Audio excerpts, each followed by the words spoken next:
be friends, and if we can't be friends, then I guess this must end.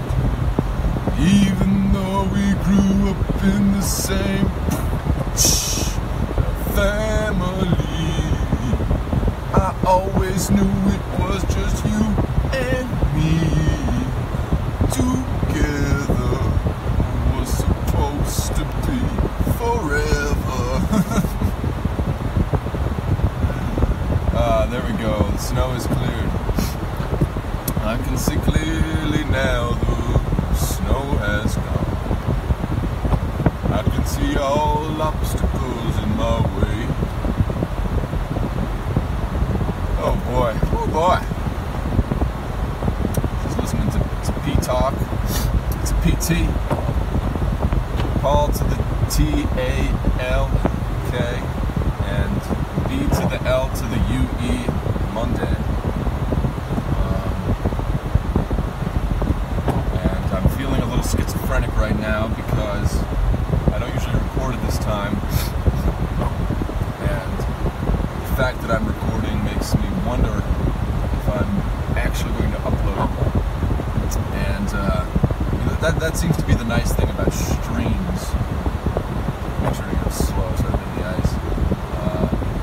Hit any ice. I'm always very meticulous about my enunciation when I get on these things. I'm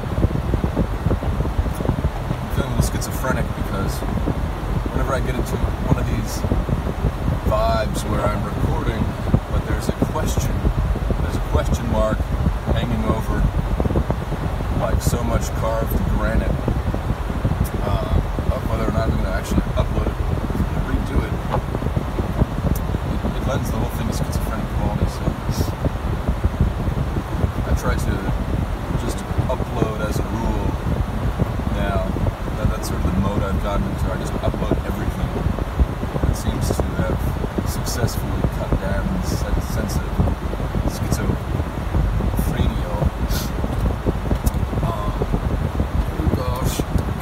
Pizza slice of snow. Take her easy, boy. There's a stop sign up ahead. Where a cop is just like, the past several days, just like he's lurking in the darkness, waiting for people to, not stop at the stop sign, I guess. Pull them over. I just see him there. It's like a Doberman pincher.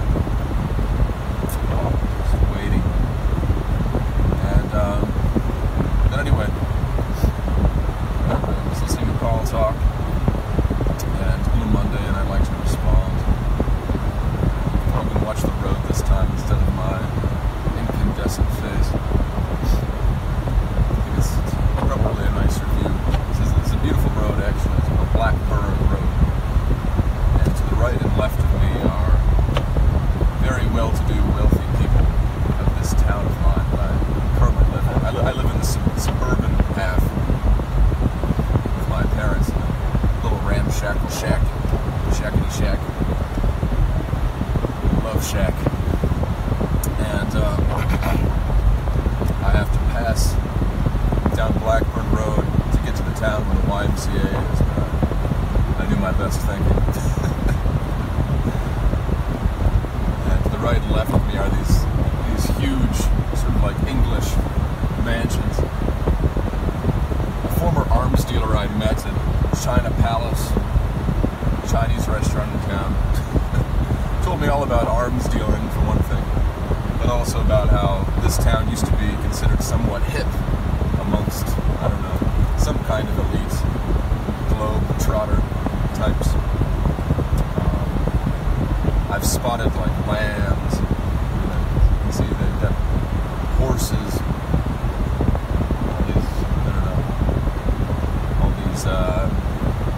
these green hills, well, now they're white hills. But anyway, I just thought I'd record because I'm going much slower than I ordinarily do.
poets I became interested in last year, I can't bring his name to mind right now, but his father was a very wealthy banker, much like the residents of Blackburn Road.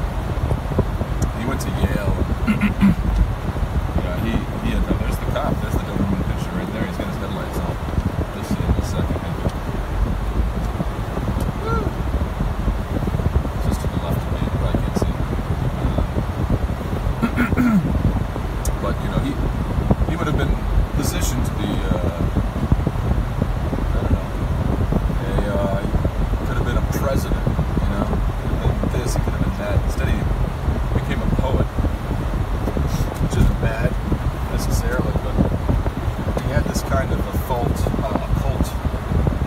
thingamajig going on. He had some kind of Seth type of worship going on. He was real into the Ouija board, the squeegee board, and the Ouija board.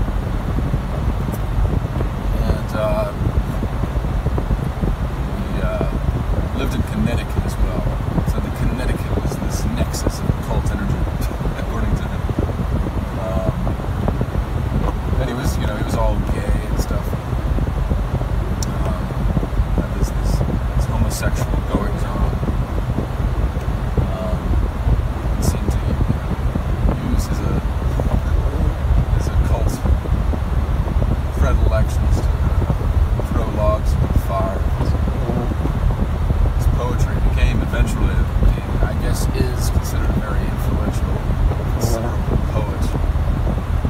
I bought one of his books, though, and then subsequently when I found out about all this weirdness, I returned it to the bookstore.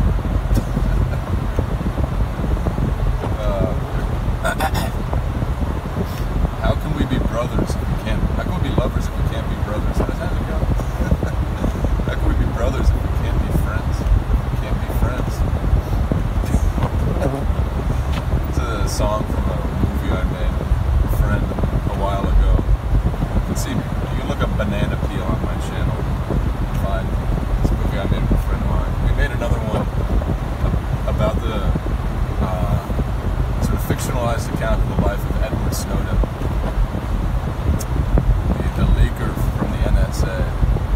And we invented an incestuous gay love affair between him and his brother, who had been murdered by their father. Came back as a ghost to warn him. Gay Shakespearean cyber epic.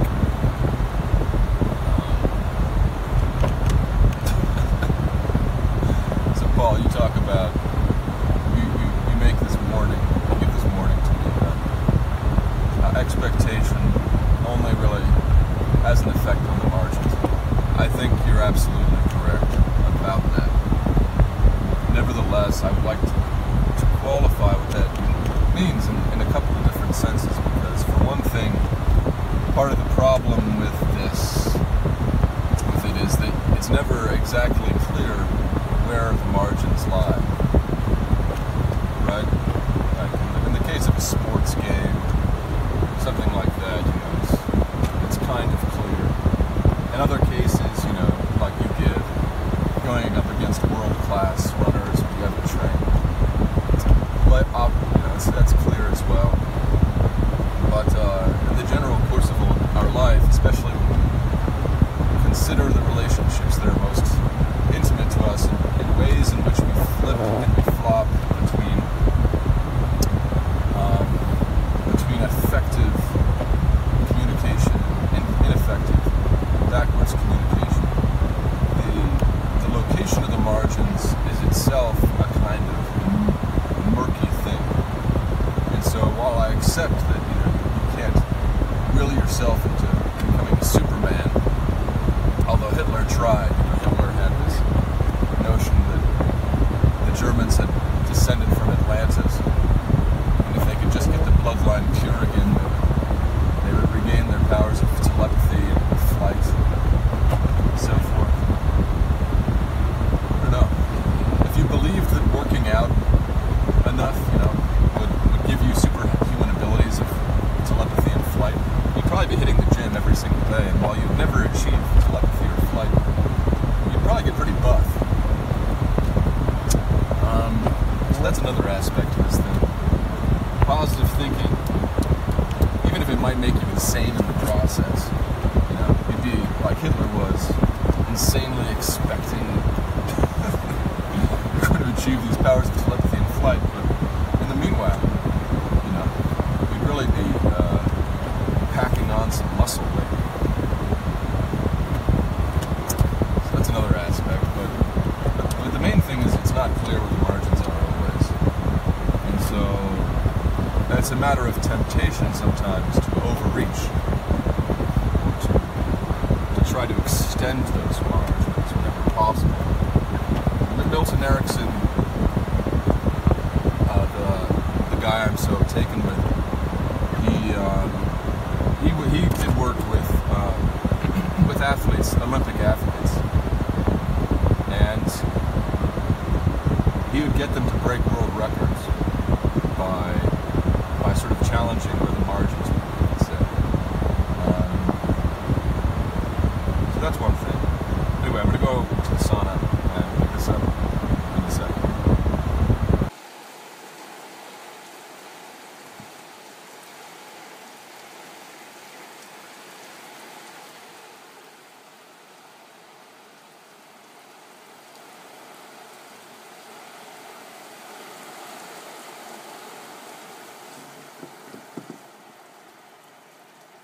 Hey guys, it's thr00gh. And I'm back. I'm still sort of like mid-grooming routine. As much as I take solace in routine, I find it very difficult to get my ducks in a row. I keep on finding, you know, gooses and swans. Using my phone as a mirror right now. Tippity tap tap tap. I think that one failed. Excuse my overfamiliarity, I suppose. I'm just trying to kind of finish this video in a way. First, I want to finish responding to Paul, and then I would like to say a word or two in response to Blue Monday. And then just sort of spit wicked and wild. Oh yeah, baby. It feels good. It feels real good.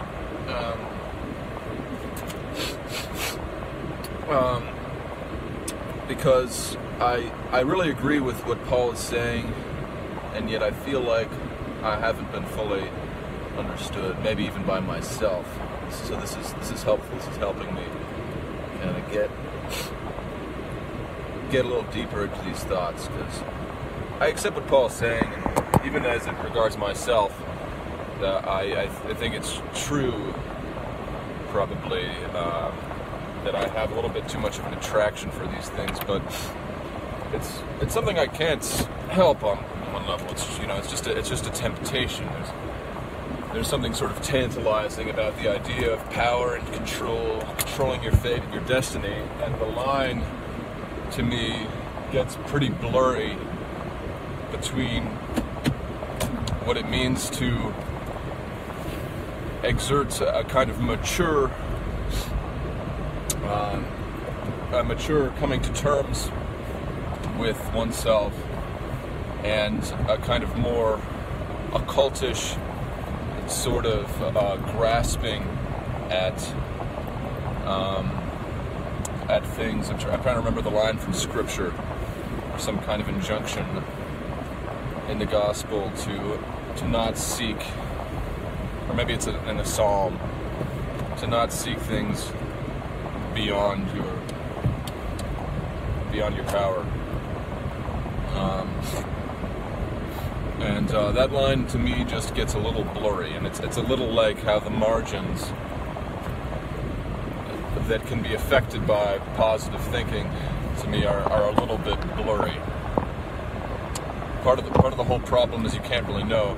And the final thing I'd like to say about this idea of expectation is that it operates on a number of different levels and scales. So you can have expectations in a kind of overarching way about your life more generally, where it's all headed. But you can also have expectations on a very micro level when it comes to sort of like micro interactions that occur throughout your day with people you get involved with, family members and so forth, in any kind of any interaction, any conversation. Whenever you say something to another person or act in a way in relation to another person, there's always a layer of expectation there, and on that very granular level. And so part of what I'm interested in is not just trying to sort of shift my expectations through sheer willpower, but really realizing that is a kind of impossible thing, coming to terms with the impossibility of that and the way that it's impossible, and trying to come up with an understanding, a perception of how it actually happens, and how the micro influences the macro, and vice versa. So let me see if I can relate that to what Blue Monday was saying, because he was responding to me. He said he was responding to me, and then he went and talked about this experience with Christian girls. You know, like, how's the song go by Big Star? September girls, not so much. How can I deny what's inside? Do do do do ba da da da now. Yeah, Christian girls and the sin of presumption. So, in Catholic theology, you have basically two main heresies, two main branches of sin: the sin of despair and the sin of presumption. And Blue Monday is talking quite a lot about this sin of presumption, methinks. And I can relate to it because, well, if you have a chance, you should check out The New Seeds of Contemplation by Thomas Merton. I don't know, some people don't like Merton, but that whole book is kind of about what you're talking about, sort of the satanic quality of overindulgence in the sweetie fruit and the sweaty, sweetie, delectable fruit of our own sinfulness. I got a lot of that in graduate school. As I went to this Catholic graduate school, people were often using that word, brokenness. And yeah, I take your point, which is, well, you know, you're calling these people broken, but you're saying they're broken because they can't stop talking about brokenness in this mushy-gushy way, which is actually more of a defense on their part from facing the harsh realities of deprivation and destitution and what have you. And I got a lot of that, you know. I went to this school. I obviously have a sort of an axe to grind, a burden to bear, a Chinese finger trap to slice and dice, Gordian knot style.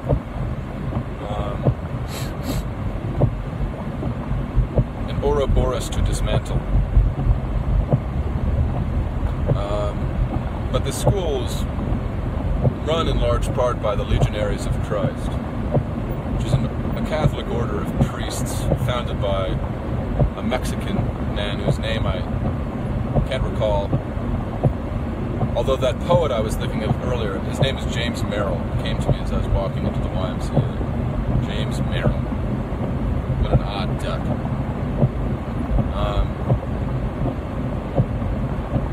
Try to flesh that out a little bit more if I'm capable. But yes.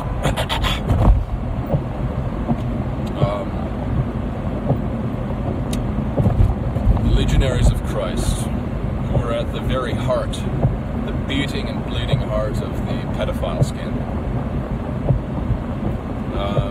which I only discovered some months after I enrolled. And I don't know. I don't think I was in league with any of the baddies, really, but I got a flavor for that whole order. And there's a kind of sickening quality to it.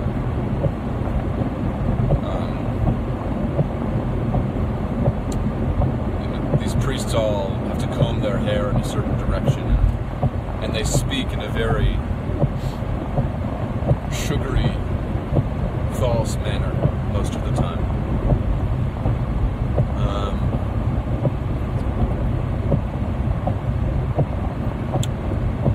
I found it very discomforting when I was there.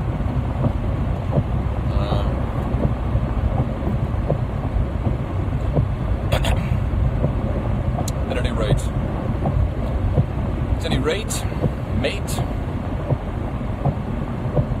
a Christian girl's presumption and expectation, what it is I'm trying to say to Paul. I had some more thoughts. Let me see if I can grasp them from the ether. Because Blue Monday, even though you're talking about these Christian girls, I feel like you're kind of addressing me in a way as well. Because in my recent videos, I have been talking about the breakdown of the human being, of history, blah blah blah,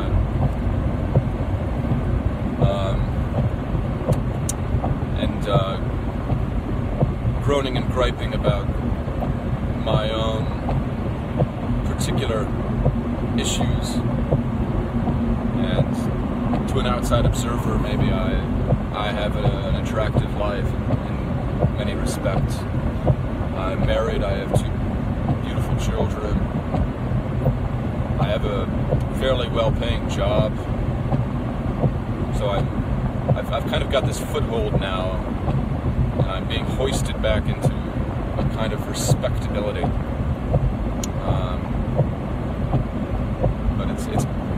But it's been through the teeth of a kind of experience that has left me a little sapped, and I feel the danger of relapse in a certain way. Not that I'm on the precipice or the brink, but there's just sort of an uneasy, queasy quality that affects my bowels like so many Cheetos.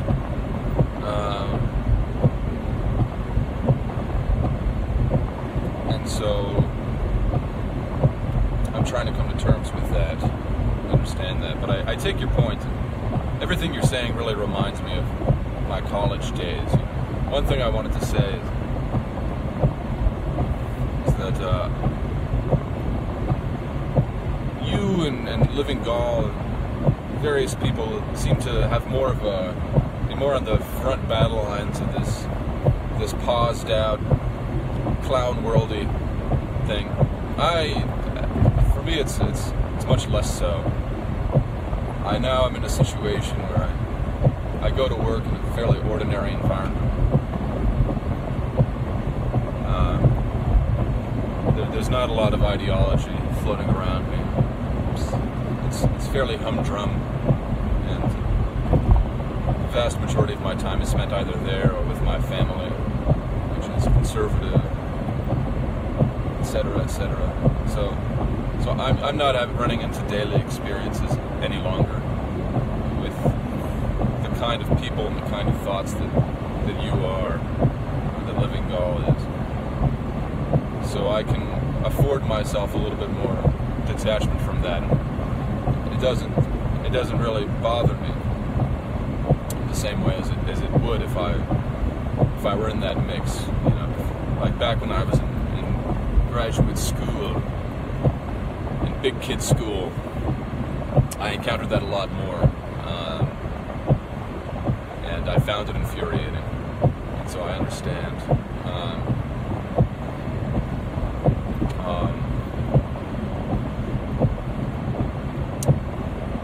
But what would I like to say?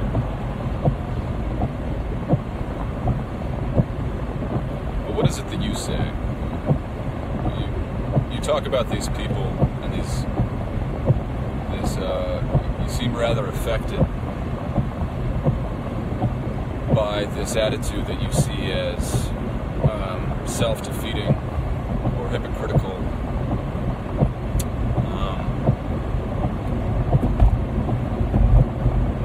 And I think that that's right. However,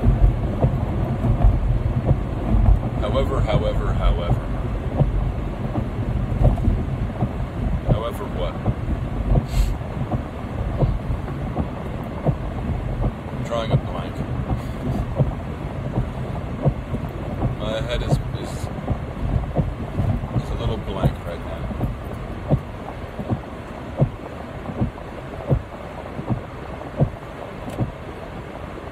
Because I think I want to say something like lighten up. I have a sense of humor about it, but I don't know. Maybe you're right. And maybe you already are having a sense of humor about it. Maybe it's the one that, maybe I'm the one who needs to lighten up.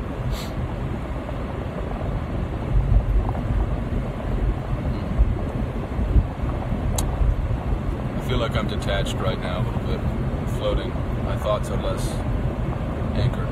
Let me get back to the idea of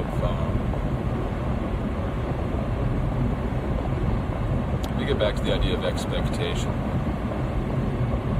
little bit, and try to relate it to trauma. Everyone must be familiar with the idea of the phenomenon of the phantom limb, right? When people have an amputation, they often have this experience of the phantom of their limb being present, but usually it's twisted up behind their back, or it's contorted and in pain in various ways, because the body is expecting the limb to be there, and when it's not, it projects a phantom limb, and because it has no actual limb, the limb is often sort of contorted and in pain, and it can be an excruciating experience. So people see psychologists about this and try to cure it. One way of curing it is to, I think, involves mirrors, and you lay a mirror against your good arm, say, so that you can see an image toward your left to look like your left arm, and then you project the feeling of the phantom limb onto the reflection of your good arm that is intact, and you're able, by that means, to sort of resolve the contortion and the twisting and the tension in your phantom limb. And that phenomenon of the phantom limb does not just go for amputations, I believe, but for any kind of trauma, micro and macro. So a severed limb is a fairly obvious trauma, something that was there that was suddenly taken away.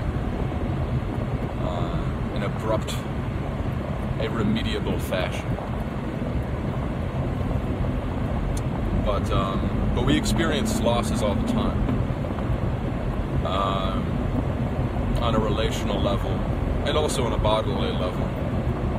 Our bodies degrade. And for me, I had a lot of trouble with my teeth as an adolescent, because my teeth were gapped, and I had a tremendous, sort of shockingly high level of anxiety and insecurity around my teeth, because I thought they marred my face and would make it impossible for me to achieve the kind of things in life that I wanted to achieve. There was a kind of trauma surrounding that. I eventually got braces, went through that whole experience. I don't know, I tried to get caps at one point and I hated them, so I ripped them off. And so my teeth had these little, if you look up close, you can see these little marks in my teeth where the dentist had sort of carved in and put on these caps. I eventually just said no to that. I'm kind of at home without my teeth look now. I'm more at home than ever. It's fine, it's all good.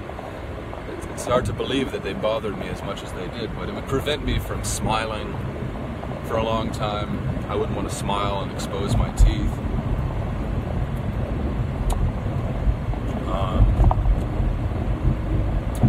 So that was a kind of trauma in a way. And there's a kind of phantom-y quality to my mouth. A kind of restless energy that could kind of reverberate in my mouth cavity and make it kind of like a hot plate. It's sort of like this reverberation zone for unresolved tension, phantom tension. It's not as clear and uncanny as the case of a phantom limb, but it's kind of on the same spectrum of experience in a certain way. And so there are things like that, and there's sort of this body of death that sort of hangs around us like an aura, sort of unresolved tension, and people in our life that mattered to us, that we loved. And when you truly love someone, it's like that exists outside of time. And so you go back to that even years later, and it's like it's just as potent sometimes. And then you remember that they are out of your life, that you can't talk to them, you can't have any kind of meaningful experience with them in the present moment. And it exists like a kind of phantom limb. These things hang off us like hooks on a coat rack in our mind, just sort of protruding out of it.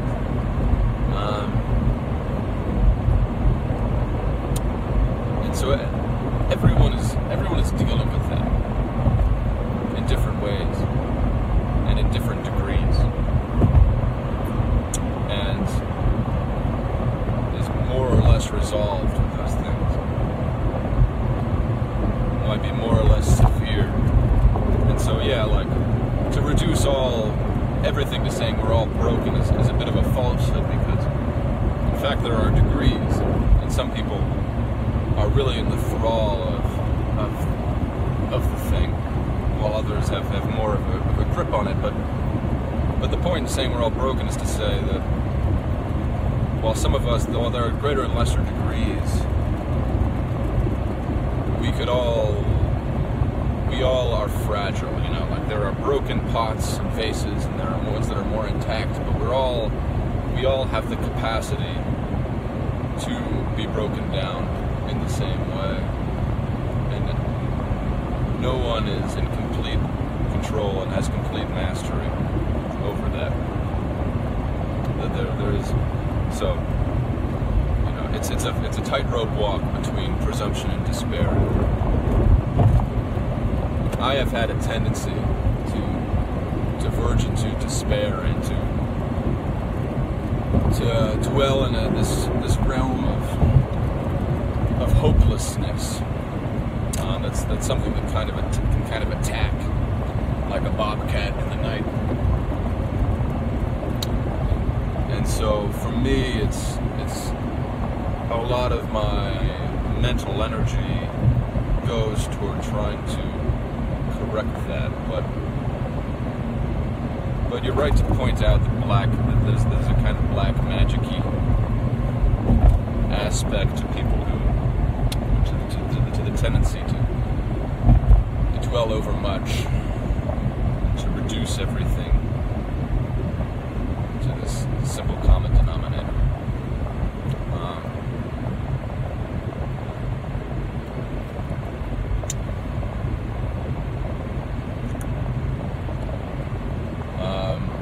Because we can't have ultimate control.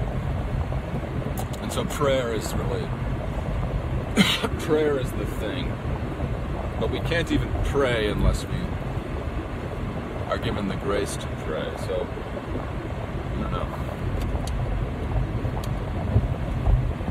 It's all very mysterious, ultimately.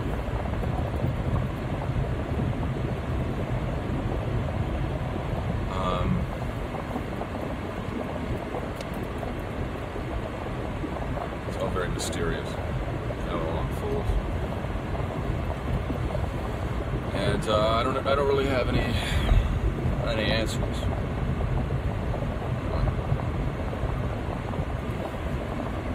I see the way in which my circumstance influences my ability to be more or less functional and to cope in a better or worse way with my circumstances. And I see the way in which certain activities seem to contribute to my happiness and others detract from it. But, when you're, say, playing tennis or playing pool or engaging in any kind of thing that needs your muscle memory, your focus, you can't be simultaneously analyzing it. And so, I don't know. I've been influenced by certain psychoanalytic ideas. Some of that is coming from my priest. He's a trained psychoanalyst. Seems to, I respect him, and he seems to put some weight in just reflecting. And also, Annie Dillard has influenced me in the way she talks about writing. She says that when you are writing a book, it's like you're visiting with a terminally ill patient. And I think that could go just as well with any kind of activity like I'm trying to do, understanding these things, trying to get a picture of these things. It's important for me to do this kind of thing. If I'm going to do it at all, it has to be done consistently and thoroughly and with respect paid to that consistency and the routine of it. Because if it becomes a haphazard thing, it's like I'm not paying proper respect to that terminally ill patient. Each of us is divided. If you ever read up on these split brain studies, these spooky, uncanny split brain studies that have been done, where a patient has their corpus callosum, the connecting line between the right and left hemispheres of the brain, severed, and they close one eye and show them put like a piece of cardboard between their two eyes, and to one side they show them like a dirty image. They'll blush and they'll ask the side that that knows language.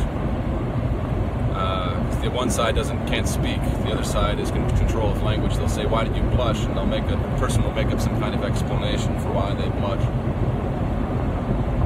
You know, unaware of the fact that they've just been shown a filthy image, or whatever. And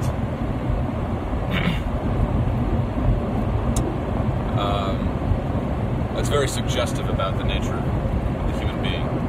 If you study the brain, you learn that there are dorsal and ventral streams of the brain. We have this dual quality. The part of the brain that is involved in grasping a glass of orange juice, for instance, is a completely different stream of the brain than the part that directs you to pick it up. And so when you're engaging in an artistic activity, you're writing or you're talking, or you're getting thoughts out, however you get it out, it's like one part of you addressing another part of you. There's like a you within you who is on the receiving end of everything you're saying and everything you're doing. And the consistency is important in maintaining that relationship with that you within you.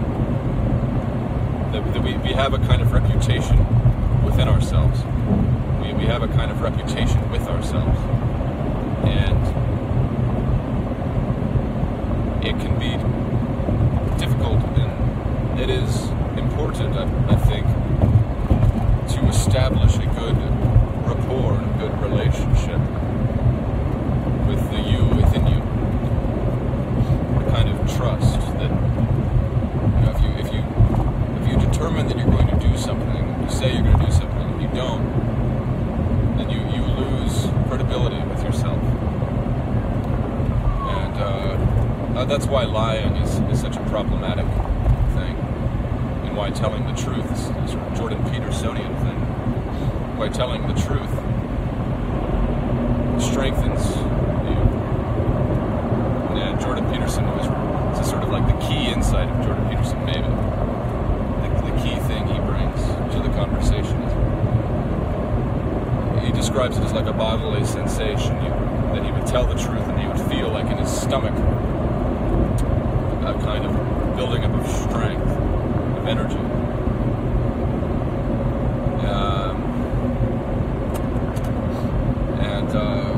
That's sort of how that's how it is. You can't minimize that. You shouldn't minimize that. But it's tricky because we develop all these shortcuts and all these ways of dealing with our pain and our situations in ways that are maladapted. Short changes of various ways. I've been trying to fast a little bit. I skipped lunch yesterday, and I'm going to skip it again today. When you fast, you run into this reality a little bit, because you're making a kind of commitment to yourself to not eat and to meditate, maybe. And if you fail to live up to that, and so you sort of shoot yourself in the foot for next time. Your successes build on themselves. Your failures build on themselves as well. So everything is feedback. Everything rides in a kind of feedback loop. When you get into a bad loop, starting it over is very difficult. And when you're in a good loop, it's easy to fall, because you forget what it's like to be in a bad loop.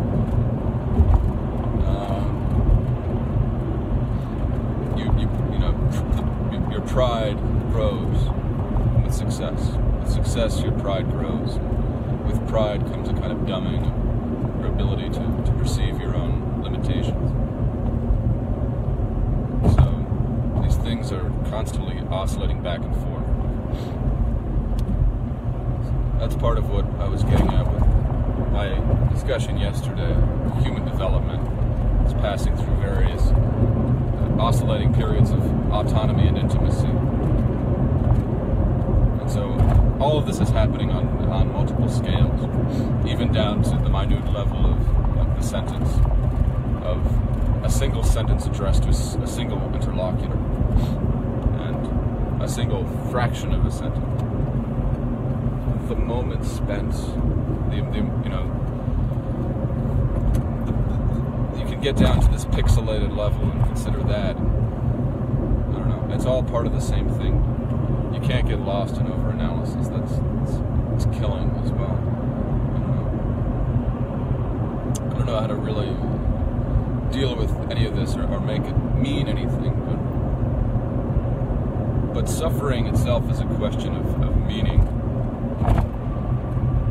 Following JB P.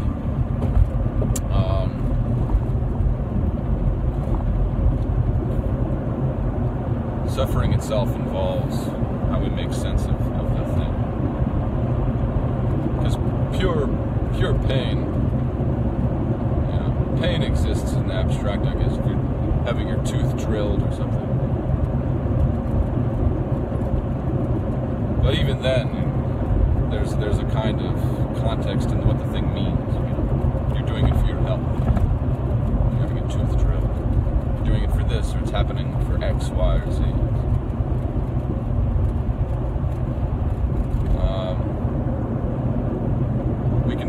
We're thrown into disarray when the sense of that meaning is lost or confused. The pain seems to be happening for no reason.